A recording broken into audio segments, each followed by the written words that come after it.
Hello and welcome to Two Words Wolves Pod. I'm Ryan Eichten, and with me today is Andrew Dukowitz of Zone Coverage. Andrew, how you doing? Good. I'm getting some caffeine flowing. Late night last night, recording a post game show after a Wolves loss that I think everyone on Wolves Twitter could have predicted a mile away. But happy to talk to you, man.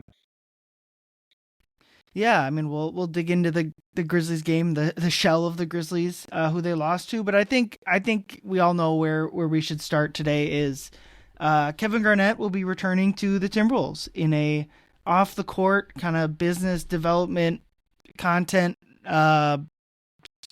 community role.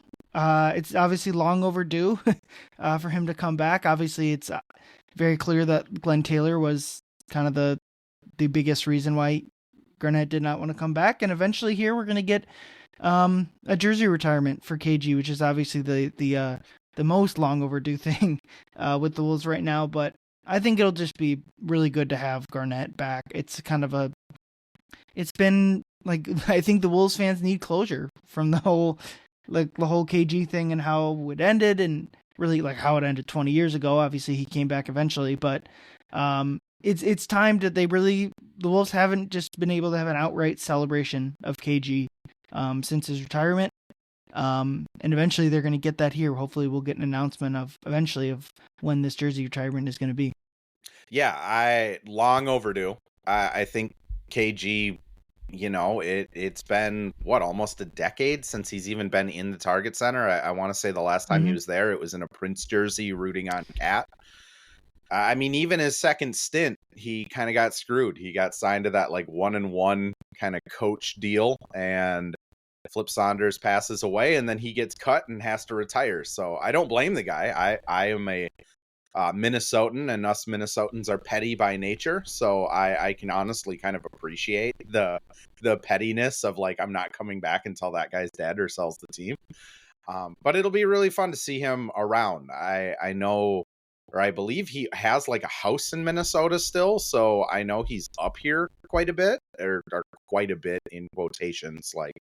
He's not living up here every other weekend, but he is still kind of connected with the Twin Cities area. So it'll be fun to see him out in the community. I hope that's a big part of what he does, is doing community engagement stuff, because there's this new generation of Wolves fans that have come in with Ant that honestly don't have any connection to Kevin Garnett. And I think it'll be fun to bridge all of those fan bases, from people in their 30s and up that got to see him play, to people of the Cat era who got to see, mentor Kevin Garnett throw a ball at Pekovic, and now this current iteration of, Ant fans, Wolves fans.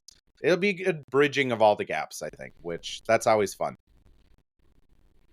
Yeah, I mean, it's hard or impossible to overstate what Kevin Garnett means to Timberwolves fans and to Minnesota at large. Up until a few years ago, Kevin Garnett was the Timberwolves, even as he wins a title with another team. Their only success they had was with Kevin Garnett on the books. For how many years they missed the playoffs for over a decade straight, just without KG, and they finally made it with Jimmy Butler before he exploded the franchise, and obviously you get Ant a while later.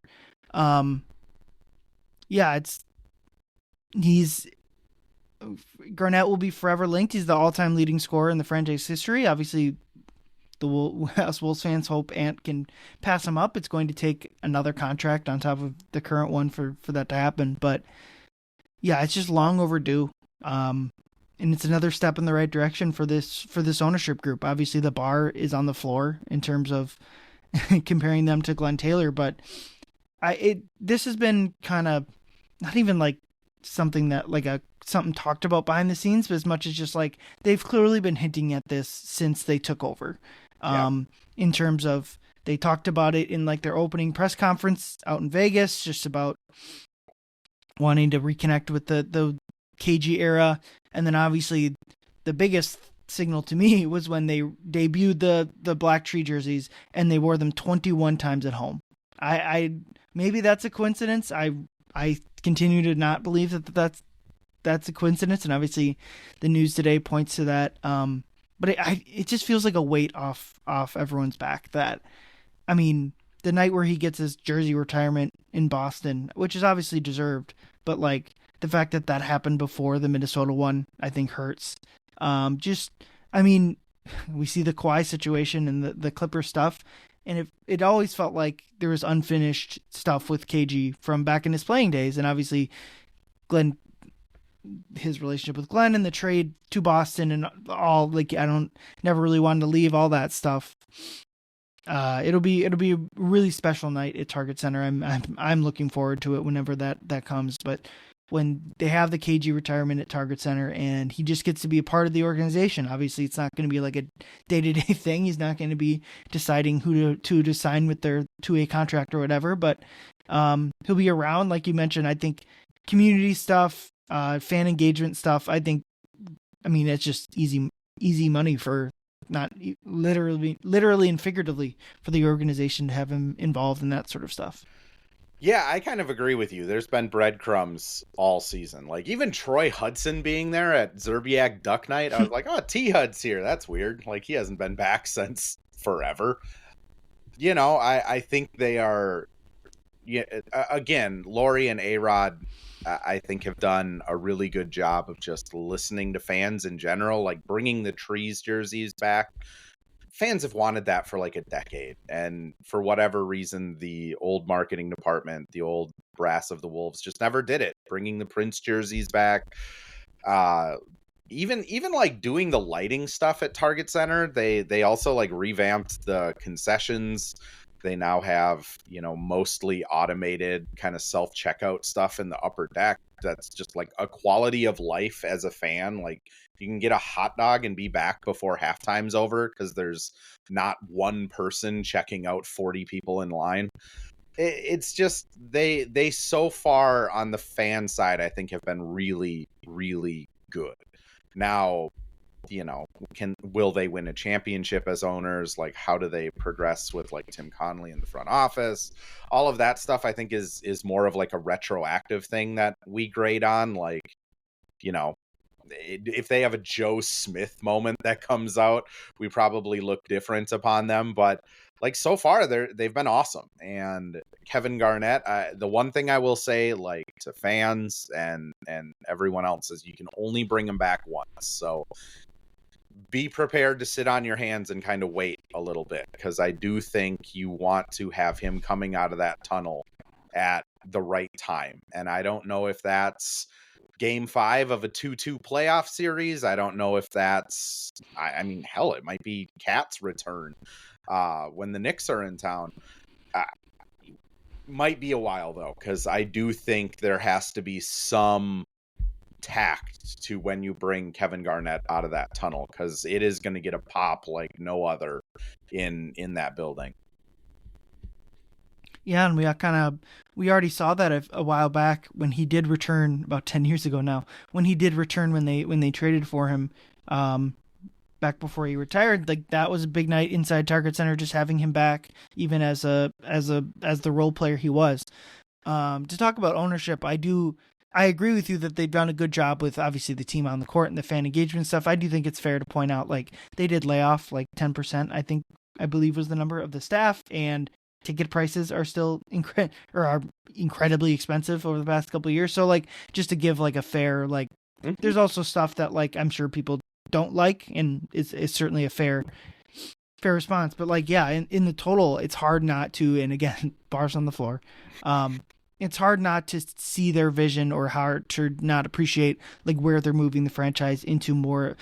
They're unfortunately not the only business to lay people off, and they're certainly not the only business to overprice certain aspects of the business. So, I would just add on that the Lynx side too, like tickets for the Lynx being one of the most expensive tickets.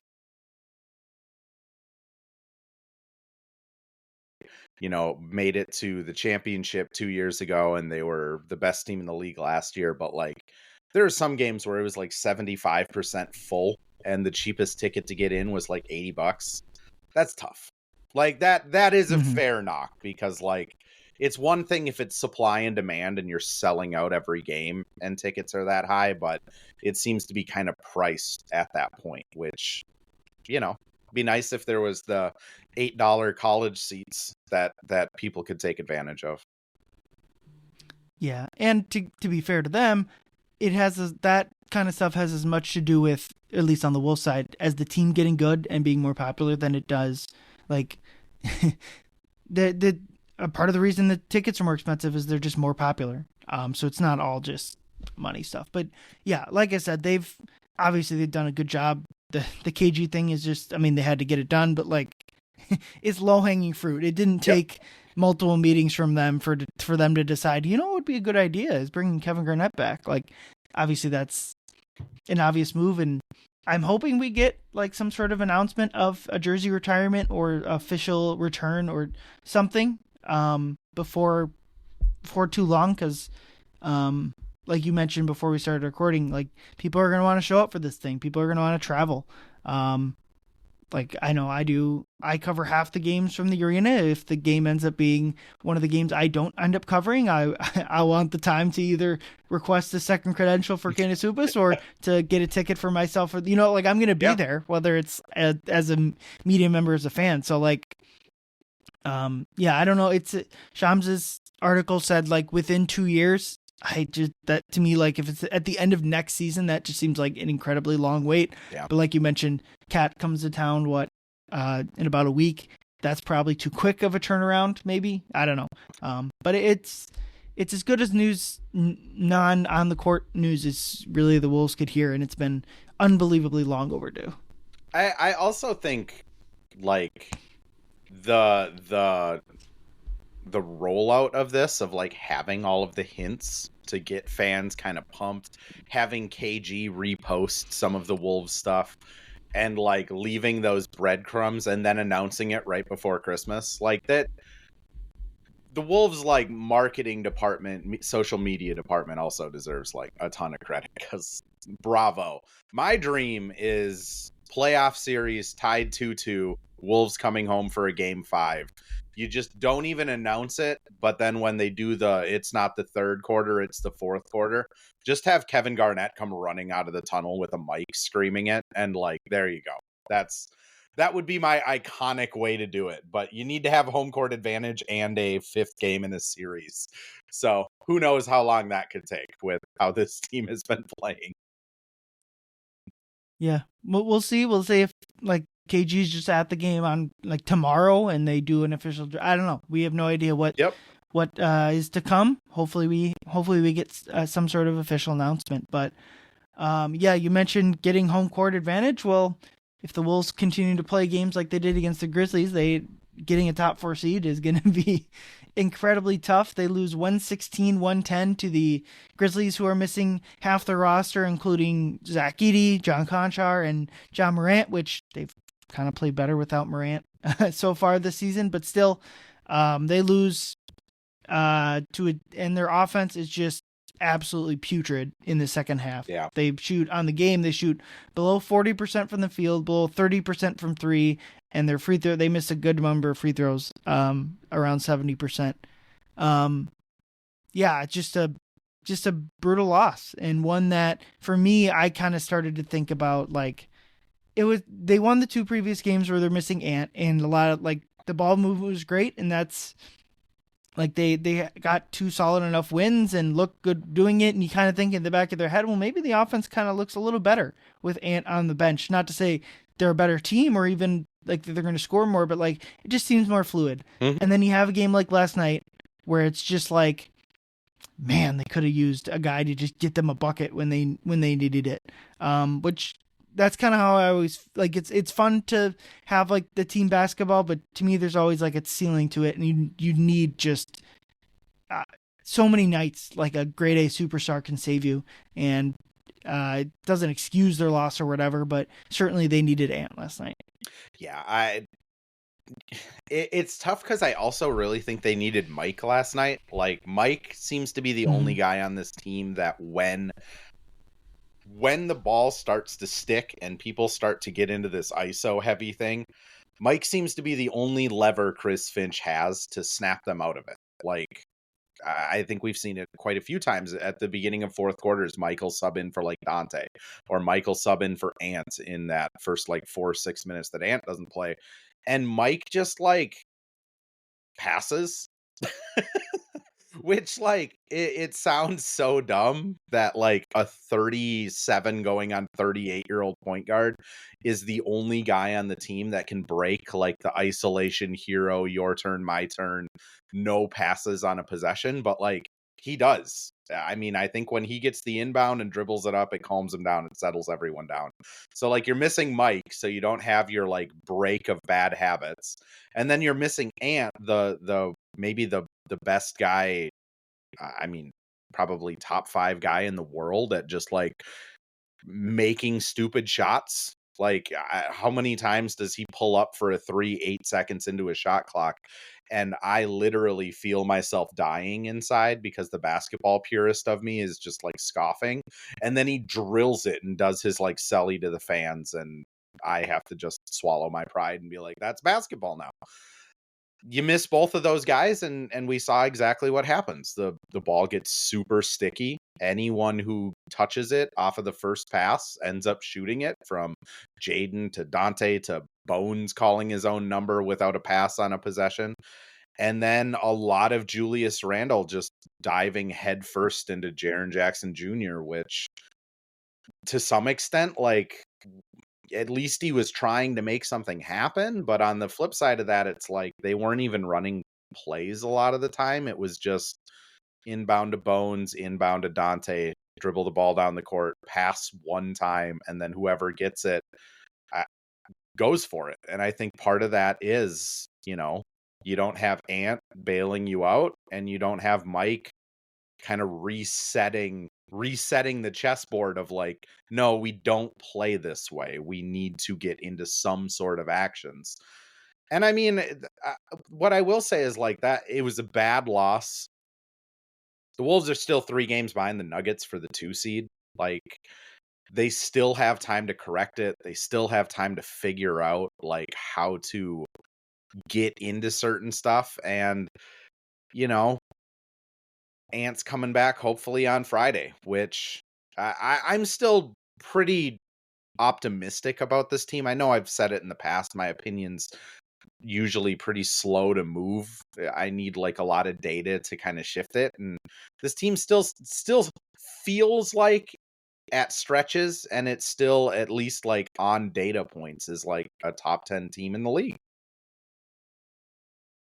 Yeah, I mean, they're 7th in net rating. I don't know. I mean, the Spurs are right behind them. Maybe you bump the Spurs up as 8. Like, yeah, the Wolves are solid. They're not good enough to win the title or win more than even maybe win a playoff series right this second in the West. But it's December. Like, I get in the same kind of mental headspace as you described there, of like, you have a bad loss and you think about, well, they're not as good as this team. This is not, and maybe that's true, but it's also like, I think for all of us, and I'm talking to myself as much as anyone, like, it's December. We got to like take the games as they are, see that there's room to grow, because ultimately, like, the Wolves get into the playoffs with Anthony Edwards, I'm going to like their chances against a lot of teams, probably everyone except the team that they play tomorrow night. But yeah, I agree with you that the ball movement was just not there, and they needed someone. Like, I thought Bones played fine,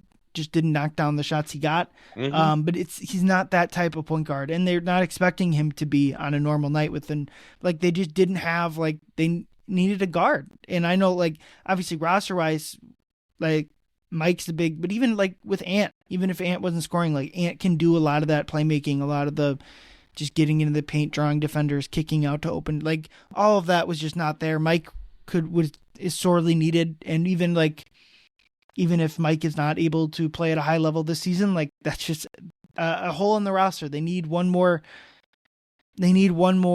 like creator, even with Ant healthy. And then one thing I kind of thought was, obviously they missed a lot of open looks. I think that's fair to say. Like, yep. It was a poor shooting night, and on a average shooting night, they probably win that game. Yep. Why I'm hesitant, and I think the last loss they had against Phoenix was a similar deal. Why I'm hesitant to just like write this off as shooting variance or whatever is the Wolves have had a lot of shooting variance positives so far this season. They've won a lot of the like big wins they've had against bad teams have come kind of on the backs of shooting variance. Mm-hmm. And so I'm a little bit less willing to just like write that off. Well, while also acknowledging like it was not a good shooting night. They missed 17 of 18 threes from like midway of the third quarter until basically the game is over. Like a lot of time I always think about, and like thinking about like when you'd play grade school basketball or high school basketball, this is especially true. It's like if the opposing team is just going to pack the paint and you can't make an open jump shot, what's there? Like, that's it. They're it's just kind of over at that point. And that's Memphis wasn't necessarily packing the paint, but they obviously Jaren Jackson Jr. was, as a former defensive player of the year, was playing great defense in the perimeter in the paint. And so it was like, they needed better ball movement. They could have gotten a Triple J away from the rim, all that good stuff. But part of me is also kind of like, they weren't making shots and they weren't able to generate easy looks. So it's a tough spot there. Yeah. Another kind of aspect. Go ahead. Oh, I was just going to say, like, I don't chalk it up to shooting variance because again, like, there's games you're going to just miss shots. Like, they were in this game until the end, like, gut it out, move the ball a little bit more, get Rudy in the short roll a couple more times. Like, quit just banging your head on shooting threes. What does concern me a little bit is when things aren't going well. And Rudy talked about it after the game of like when they aren't hitting shots at an average, their expectations. That's a weird way of saying it. When they're not hitting shots to the way they want to, right? They drift back into their old ways. And I think what he meant by that, or at least what I see and him saying that kind of triggered a thought of just Julius goes back to playing New York Knicks Julius, where he is just trying to force the issue. Dante is trying to get himself going and not trying to be this point guard hybrid, like set up the offense guy. Jaden gets a little more hesitant to just drive in and call his number because I think, Jaden didn't get a lot of touches in the fourth quarter. And arguably, when Jaden's matched up against someone that's 7 inches shorter than him, he should be getting found every possession. I think even Rudy starts to get frustrated that he's not touching the ball. And I think when the shooting variance is poor for the Wolves, they really get frustrated and all of these bad habits start to form, which that's what we saw in the OKC series last year. That's kind of what we saw against really physical teams last year. And it seems to be a trend that's happening this year too, where it's almost like if the Wolves have a bad shooting night, you just kind of know exactly how to beat them of like, all right, well, they're not going to pass. Let's pack the paint and let's just be really physical and keep bothering them. And eventually they'll just, go into this ISO ball thing where no one is passing. So that concerns me because I do think good teams can force bad shooting nights, which sounds super obvious, but bad teams, you can shoot 45% from three because you're going to get open looks because they don't have the wing defenders.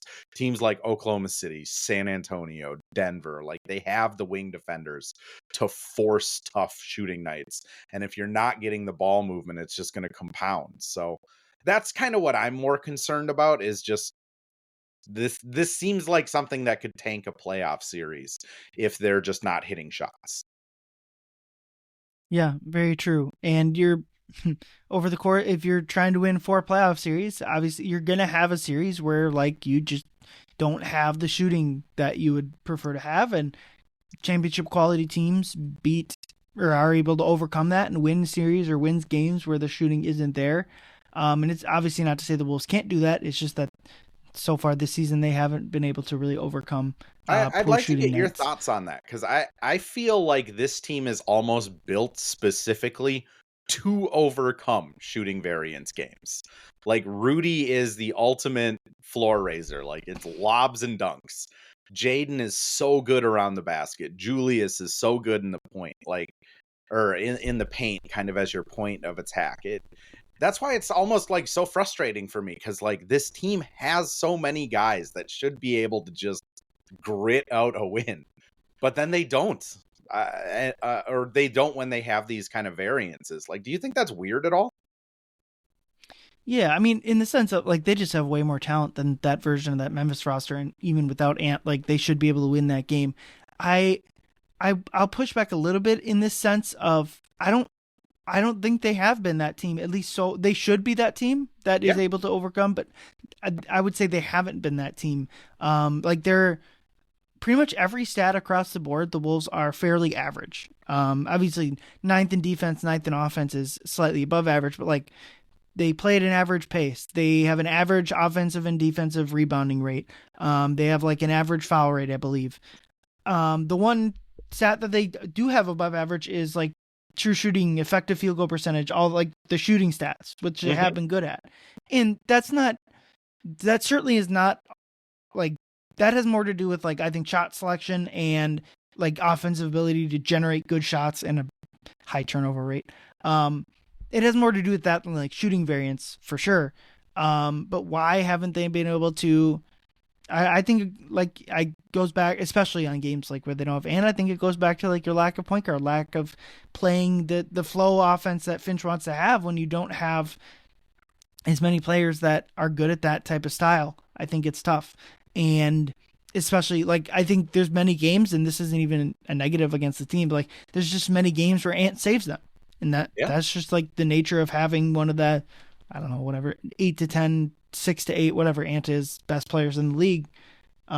That's like a positive, and when you don't have that, you kind of open yourself up to nights like tonight. But like to answer your question, why aren't they able to like overcome?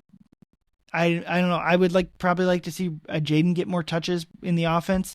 Yeah. Pushing the pace is obviously like the easiest way, which they did do against the Kings the previous game. Yeah. I liked your point about like the offense kind of reverting back to to like the bad habits. I kind of think the defense in the same way does the same thing, and the defense was fine in this game, but specifically with the Jock Landale threes down the stretch of the game, which I would be hesitant. Like Rudy's been great recently, was pretty darn good in the game last night, but specifically with the Jock Landale matchup, I thought Rudy was making a few mistakes watching it back today. He was just over helping. There was a couple where Dante got drove on by Jalen Wells. Dante was in great position. There just did not need to be any help there. Rudy just completely leaves Landale for an open three. And then the dagger at the end of the game, Jaren Jackson Jr. gets by Randle. And the low man, the rotation player should have been was Nas. Nas was in position to guard to guard Triple J. Dante making the correct rotation onto Nas's man, so that person doesn't just get a wide open dunk. But then Rudy is helping off his man, Landale, wide open in the corner for a go-ahead three. And Landale's been shooting 40% so far this year from three. I think that's a good example of Rudy doing on defense what others are doing on offense, where it's like you can tell the game isn't going right. They're getting too many points in the paint, so he's over-helping and leaving susceptible, which I think it's just like it's a mindset shift that unfortunately Rudy has sometimes of like protecting the paint when it's like, yeah, but your guy is wide open from three. Like that's also your matchup. And I kind of don't understand why Rudy was on Landale and Randle was on Jaren Jackson Jr. To me, the matchup makes way more sense the other way around. And if that leads to 3-pointers from Jaren Jackson Jr., I think you just live with it. Yeah. I look at his shot, like how his shot goes. If that's what's going to beat you, then maybe it was a shooting variance night, and like you tip your cap. I didn't like Rudy's decision making down the stretch, and I didn't like the matchup either. It seemed very similar to the Terrence Mann series that kind of started the whole like Rudy Gobert can't play in the playoffs narrative, that he's been fine with Minnesota in the playoffs, but I would argue nationally he's never been able to shake that, where it's just an unassuming guy hitting threes because Rudy's over helping.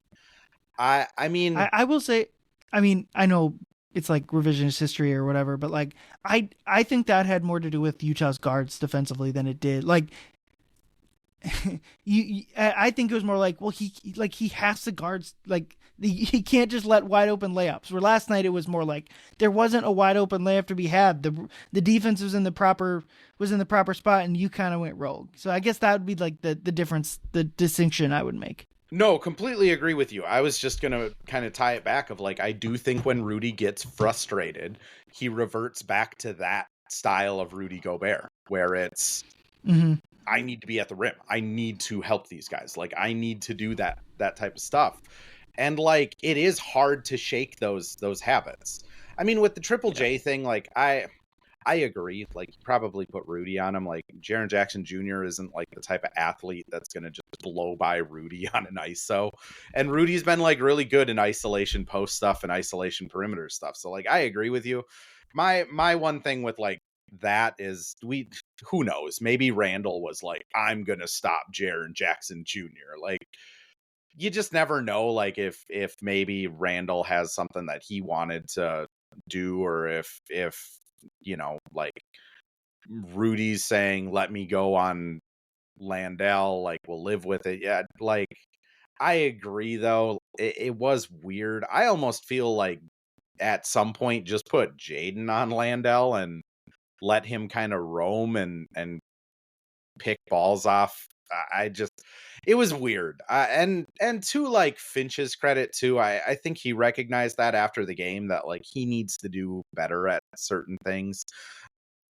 To me though, this was just a typical Wolves loss that we have gotten way too accustomed to in the Anthony Edwards era. And I almost wonder, like, is this team just like a team at this point that's just gonna turn it on in the playoffs and against good teams? Which my concern with that is if you don't get home court advantage, if you don't get the 2 or 3 seed this year in the playoffs, you're probably playing Denver, Houston, and Oklahoma City, which that is a murderer's row. Like if you get the 2 or 3 seed, at least you can avoid one of them, which I know people in the playoffs are always like, you have to beat everyone anyways. But like Houston, Denver, Oklahoma City would be a miserable path to a finals. And then you probably have to play New York, like, or Cleveland or Boston with Tatum back. Like it's going to be a real tough championship road if you're a 6 seed this year, or if you're a 7 seed. Ugh. I don't even. Like I'll preface this like I don't think anyone's at Oklahoma City's level. So like saying that like the Wolves playoff road to the finals is dependent on the seed is probably simplifying it too much.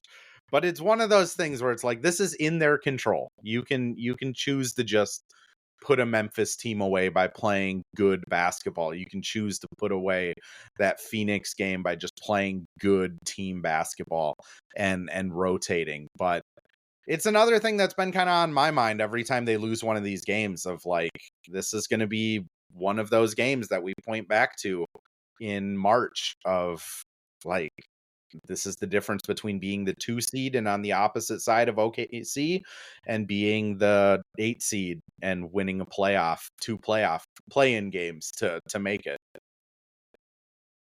Yeah. And I have all the confidence that I think a lot of people look at the record and go, well, they haven't played anyone. Like that means like they're going to be even worse. And I think like this is the type of team that if they continue to play like this and don't get better, I still they're going to win 49, 50, 51 games. And that'll be maybe the 5-4 seed, but probably the 6 seed. And that's fine. In any other Western Conference, I think it'd be just fine. Last year's Western Conference, obviously, like the 6 seed was perfect. Like that gave them the best opportunity to go as far as they possibly could.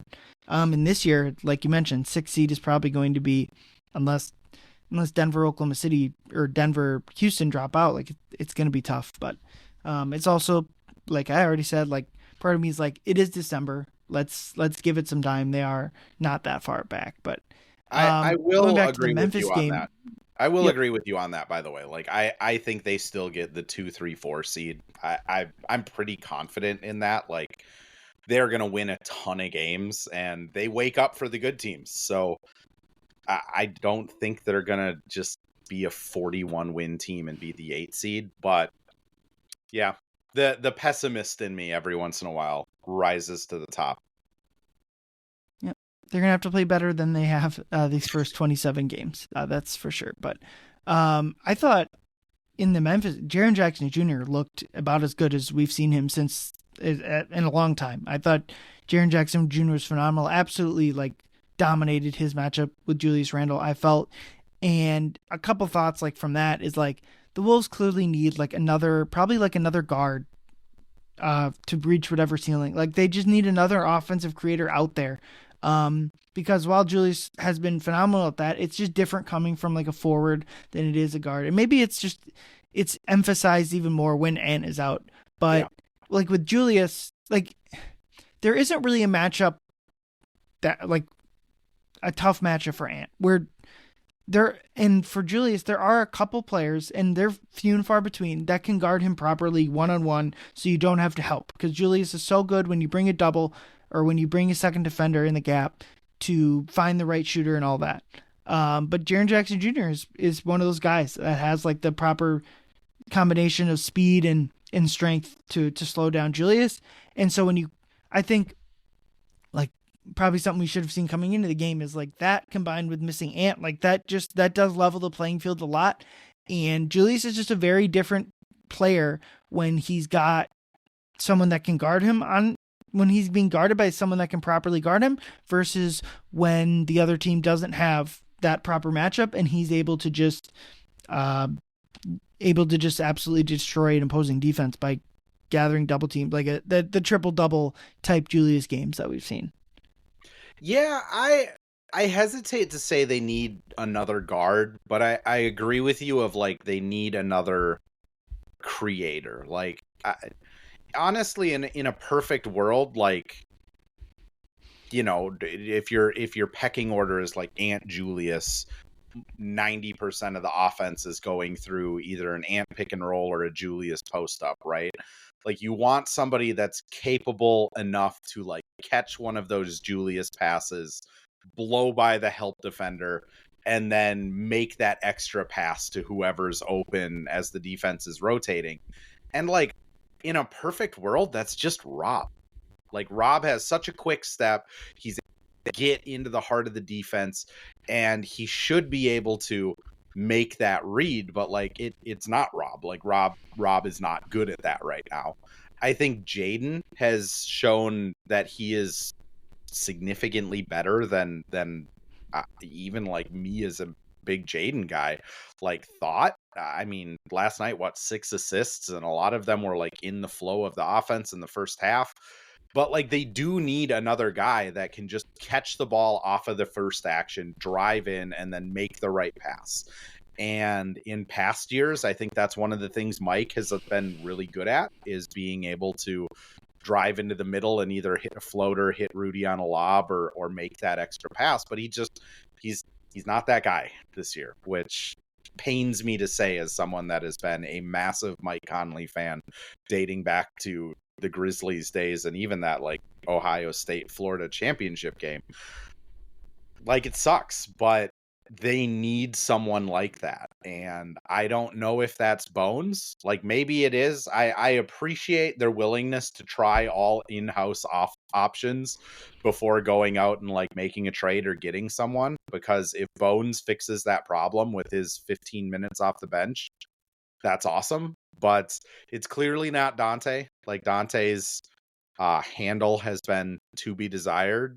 And Rudy, unless it's a short roll, is very limited in that space. And Jaden, I don't know if they're fully ready to like embrace Jaden as the third creator on this team. So like until that's the case, they need someone. And I kind of want to get your thoughts just on like the bench woes in general, because like Naz Reid been awesome. I think we can say like he has rebounded really well. His shooting's on par. Defense is still tough at times, but like I think that's just a Naz Reid thing this far into his career. TJ's been bad. Rob's been middling, and Jalen is he's almost a Rudy Gobert on offense at this point, where like they're just leaving him in the corner and he shoots his three and misses it, and sometimes he gets that rebound like he did last night. But I mean, they've just gotten nothing from their bench so far this season, other than not. Yeah, it's just been they haven't gotten any production basically out of the young guys. I mean, Jalen Clark has had flashes last night.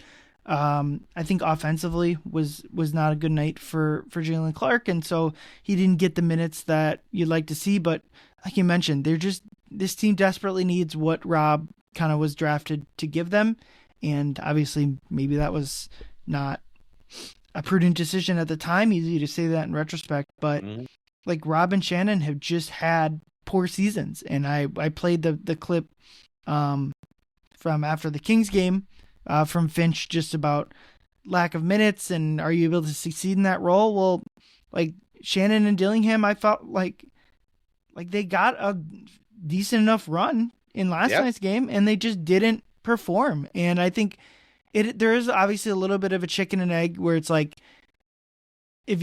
are they not getting the minutes because they're not playing well, or they're not playing well because they're not getting the minutes, right? And obviously Finch made it clear like for him it's more they're not playing because they're not getting the minutes because they're not playing well. And I fall on that side more. And like last night was a very clear example of like they're up 9, they start to bring in Shannon and Dillingham, and the offense in the game dries up right there. And obviously some of that is just like it's not 100% on them, it's as much on everyone else on the floor too, but like that's a big part of like where the past couple of years the Wolves have had one of the better benches in the NBA, and this year it's just been the exact opposite.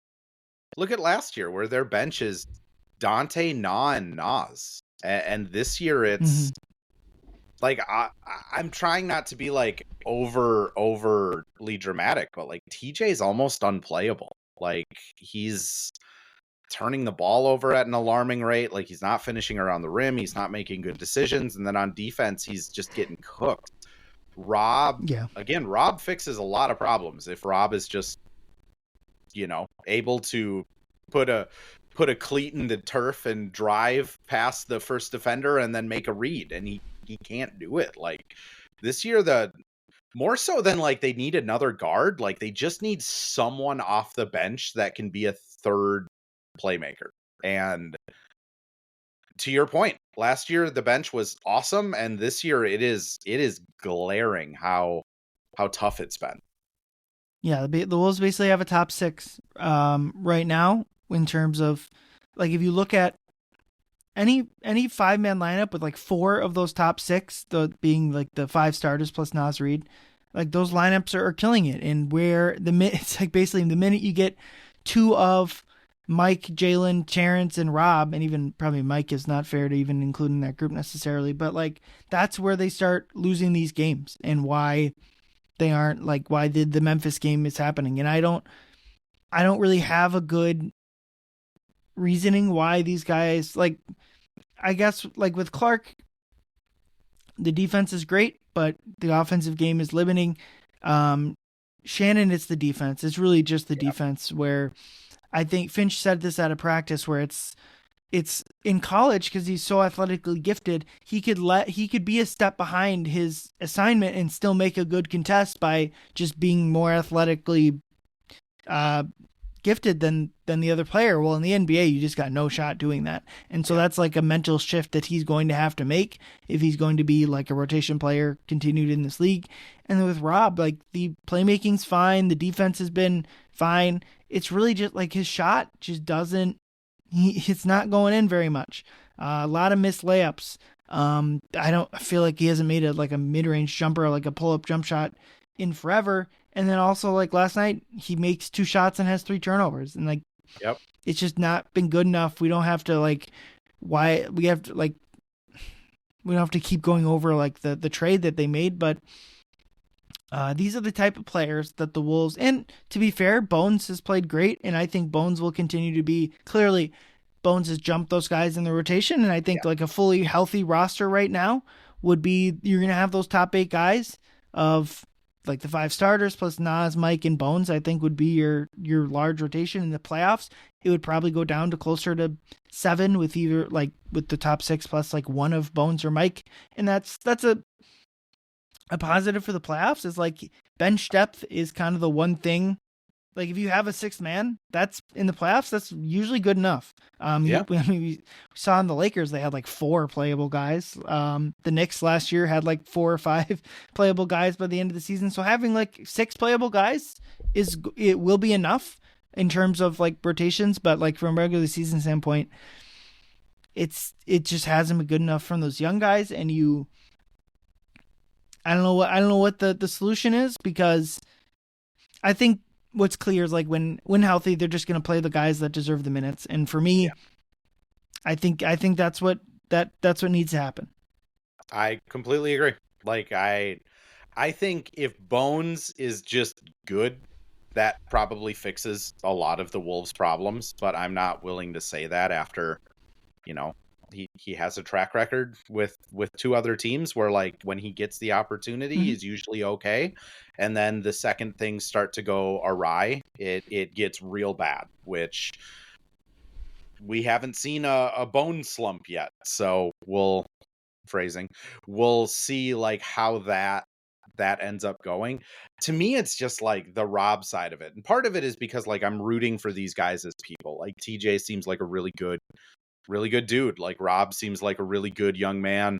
Like Jalen is an upstanding human being. Like I really enjoy talking to him. So part of it is like I want these guys to be good, and then you see like the cracks in their games, and it's just like like it would just be so much better if Rob was just able to do the thing that he was drafted for, which is get the ball, make one play, and play 20 minutes a game. But it just isn't there yet. And I think with all 3 of those guys, like their careers are far from being over, but it really makes this season tough when, TJ did have kind of the expectations of coming in and getting that rotation spot. I think the Wolves were really hoping Rob would just take Mike's job, and Mike would be able to be kind of that grizzled veteran sage Obi-Wan Kenobi figure in the background. And I think they were hoping Jalen was just going to be a 40% corner 3-point shooter. And when all 3 of those things strike out, now it's kind of indicative of like this of the season that we're now putting faith in Bones Highland, which again, great dude. Never had a bad interaction with him. Like I hope it works out, because that means I'm gonna be able to cover more playoff games. But it is kind of stark when you're just laying it out of how the bench rotations have gone, because just the law of averages, you'd think one of those guys would hit, right? Yep. And unfortunately, they just haven't. Although we got a matchup with Oklahoma City on Friday, that's where Terrence Shannon Jr. has played his best against that team. So maybe that can be a step up. But yeah, like you mentioned, Rob had expectations coming out of the draft that hasn't been lived up to. Terrence had expectations coming off of Summer League and the playoffs from last year that haven't been lived up to. Clark has been more as expected, I would say, but still, I think some of the defensive stuff you'd like to see more of. And obviously, he missed 2 wide open threes last night. That's always going to be a worry with him, is how much he can get that shot to fall. So yeah, it's tough, but also it's almost in the short term for the upcoming playoffs. It's not the biggest worry. I think they can paper over it pretty easily. It's just going to be next season when Mike may or may not be on the roster, and you're looking for how do you replace those guys. The playoffs after that, like all that stuff, is where it becomes a real big issue. And down the stretch of this regular season, when obviously you'll get Ant back eventually, but like guys are going to miss time, and Clark, Shannon, Dillingham are going to be and should be the guys that step up in those roles, and unfortunately just haven't been able to see enough of that so far. Yeah, and like you said, I don't think this is the biggest worry of the Wolves season. Like, I do think they have other issues that they need to address, playing consistently, the ball movement stuff at times.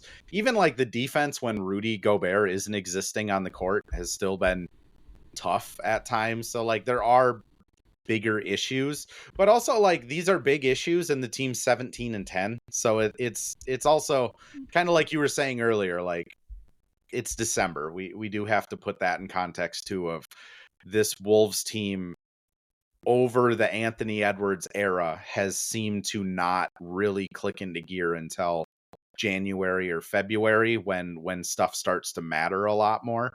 So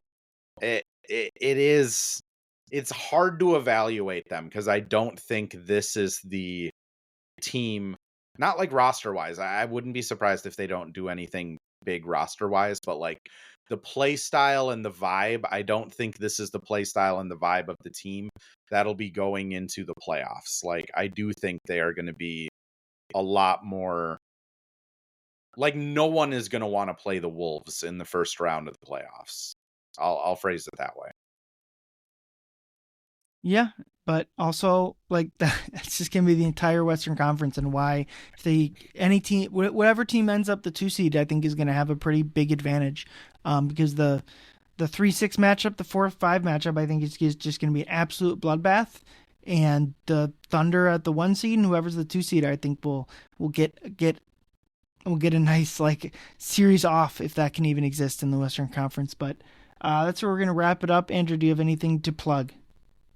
Put out a Gobert piece just on, what it means to be a guy that's a high floor, low ceiling guy that, numbers bear it out. As always, have the Missing Wolves and Missing Links podcast that go after Lynx and Wolves games. Yeah, that's all I got. Appreciate you having me on, though. It's always nice to catch up. Yeah, absolutely. And we always appreciate you coming on. Leo and I will be back after the Milwaukee game on Sunday. It'll be our only episode. We'll obviously take some time off for Christmas, but we'll be back after that. But thank you, everyone, for listening. Go Wolves.